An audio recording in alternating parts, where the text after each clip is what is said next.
Nil, yaklaşık 6650 kilometrelik uzunluğuyla dünyanın en uzun nehirlerinden biri kabul edilir.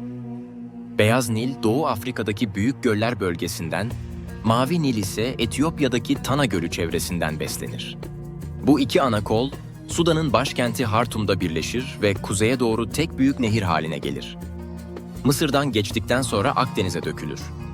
Nil'in tarihsel öneminin merkezinde taşkın döngüsü vardır. Antik Mısır'da nehir her yıl yükselir, vadinin çevresine verimli mil bırakırdı.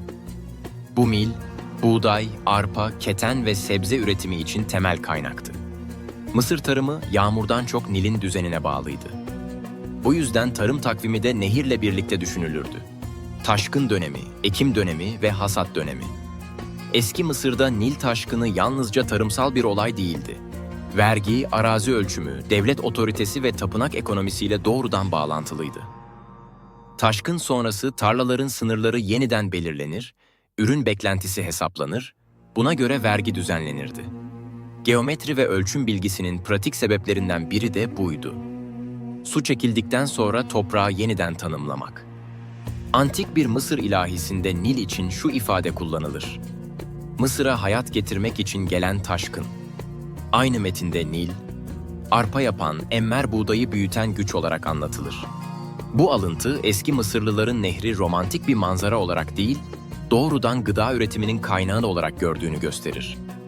Herodotos, Mısır'ı anlamaya çalışırken Nil'i sınır belirleyen unsur olarak verir.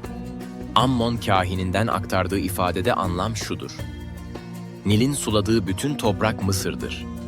O nehirden içenler Mısırlıdır. Bu cümle önemlidir.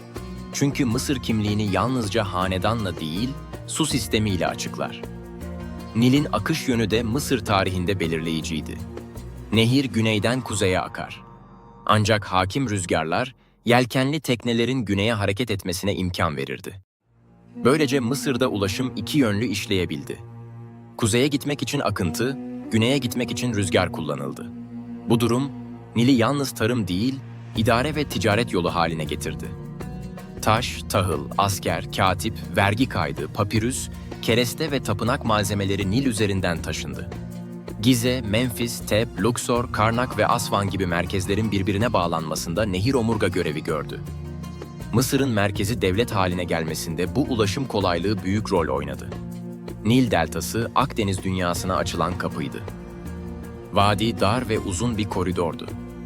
Delta ise çok kollu, geniş ve tarımsal açıdan zengin bir bölgeydi. Bu yüzden Mısır tarihinde Yukarı Mısır ve Aşağı Mısır ayrımı oluştu. İlginç olan şudur: Yukarı Mısır güneyde, Aşağı Mısır kuzeydedir.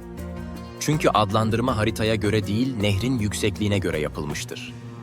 Nil, eski krallık döneminde piramitlerin, Orta Krallık döneminde sulama ve bölgesel yönetimin, Yeni Krallık döneminde ise imparatorluk genişlemesinin arka planındaydı. Özellikle Nubya bölgesi, yani bugünkü Güney Mısır ve Sudan hattı, altın kaynakları, ticaret yolları ve askeri güvenlik açısından stratejikti. Mısır firavunları burada kaleler kurdu, seferler düzenledi, tapınaklar yaptırdı. Nubya ile Mısır arasındaki ilişki tek taraflı değildi. Mısır güneye doğru ilerledi. Fakat daha sonra Nubyalı Kuş Krallığı da Mısır üzerinde hakimiyet kurdu. 25. Hanedan döneminde Nubya kökenli hükümdarlar Mısır firavunu olarak hüküm sürdü. Bu durum, Nil'in yalnız Mısır uygarlığını değil, Afrika içleriyle Akdeniz arasındaki siyasi etkileşimi de taşıdığını gösterir. Nil'in büyük tarihsel kırılmalarından biri Asvan Yüksek Barajı'dır. Baraj 1970'te tamamlandı. 1971'de resmen açıldı. Bu yapı sayesinde yıllık Nil taşkını ilk kez tamamen insan kontrolüne alındı. Baraj sulama, taşkın kontrolü, enerji üretimi ve ulaşım açısından büyük faydalar sağladı. 12 türbini yıllık yaklaşık 10 milyar kilowatt-saat elektrik üretebilecek kapasitedeydi. Fakat Asvan Yüksek Barajı'nın bedeli de vardı. Doğal taşkınların taşıdığı verimli mil artık eskisi gibi tarlalara yayılmadı. Baraj Gölü, yani Nasır Gölü, geniş alanları su altında bıraktı. Çok sayıda insan yer değiştirdi. Arkeolojik alanlar tehdit altına girdi. Nil'in binlerce yıllık doğal ritmi, modern mühendislik düzenine bağlandı. Bu dönemin en dikkat çekici kültür mirası olayı Nubya anıtlarının kurtarılmasıdır. Aswan Barajı nedeniyle Philae, Kalabşa, Vadi es-Sebua, Amada Der ve Abu Simbel gibi birçok anıt su altında kalma tehlikesi yaşadı. UNESCO öncülüğünde yürütülen kampanyada bazı tapınaklar söküldü, kesildi, taşındı ve yeniden kuruldu. Abu Simbel tapınakları eski yerinden yaklaşık 60 metre daha yükseğe taşındı. Bu olay modern arkeoloji tarihinde önemli bir eşiğe işaret eder. Çünkü mesele yalnızca eski taşları kurtarmak değildi. Büyük kalkınma projeleriyle kültürel miras arasındaki gerilim ilk kez küresel ölçekte görünür hale geldi. Nil, burada da bir sınav alanıydı. Enerji mi, tarih mi, tarım mı, hafıza mı? Nil bugün de yalnız geçmişin konusu değildir.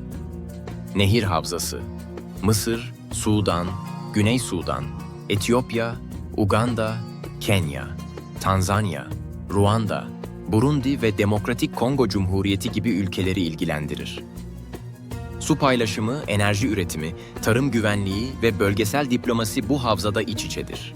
Son yılların en kritik başlığı, Etiyopya'nın Mavi Nil üzerinde inşa ettiği Büyük Etiyopya Rönesans Barajı'dır.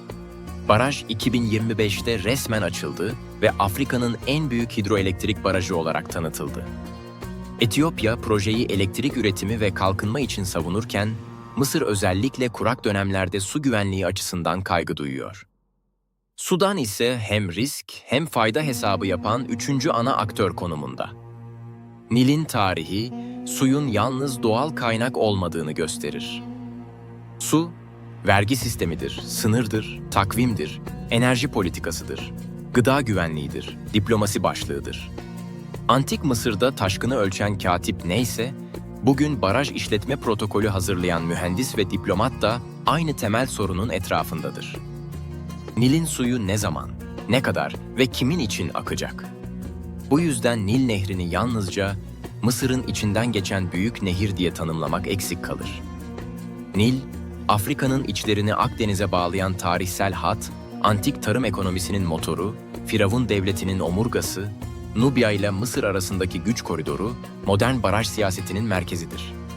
Nil'in kıyısında taş yalnız tapınağa dönüşmedi. Kayıt sistemine, takvime, devlete ve diplomasiye de dönüştü.